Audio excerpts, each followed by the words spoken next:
یوې مړې ډوډۍ ته مو حیران نه وي درته پاتې. هغه د عزت ځوانان، هغه مټور ځوانان تاسو ته دروازه کې ولاړ د یوې مړې ډوډۍ سوال درته کوي. ورونه دا حالت څوک زغملی شي؟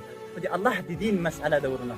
والله لازم چې د دین مسئله نه وای، که د دین مسئله نه وای دغه رقم حالت ورونه که هیڅ کم وستني.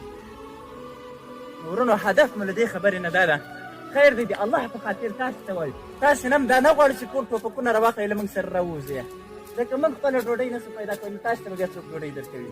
خو هدف مو دا د ورونو تاسې د موږ د کړېدلي امت یوه برخه یې، تاسې د موږ د هغه مظلوم امت چې نن په ټوله نړۍ کې په سر سر ټکول کېږي د هغه یوه برخه یې ورونو زړونه مو درد در باندې کوي. والله العظیم چې د امت حالات چې موږ وینو ورونو ډېر ملګري په مرکزونو کې ناست دي، قسم په الله تهجد ته راجګېږي د امت لپاره دعاوې کوي، زارۍ ورته کوي، الله ته دعاوې کوي چې نور مو امت د دې بدبختۍ نه خلاص کړه. نو څنګه به د موږ په تاسې باندې بد ولورېږي؟ هدف مو دا د ورونو چې دا دنیا نه تلونکي یو. والله العظیم تاسې فکر وکړئ ورونو، قبرونه څومره انسانان دي ورونو، تاسې فکر وکړئ هدیرې ترېنه ډکې دي. دا ژوند تمامېدونکی ژوند ده ورونو.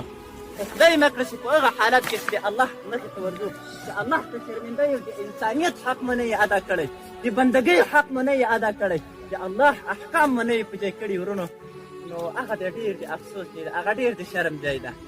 الله عز وجل دې وکړي ورونو خبرې ډېرې دي، نو ټول هغه مشتملې خروار مې یو څو لنډ فقط یو اعلان مې درته وکړه، بس نور داسې نه دي درته ویلي.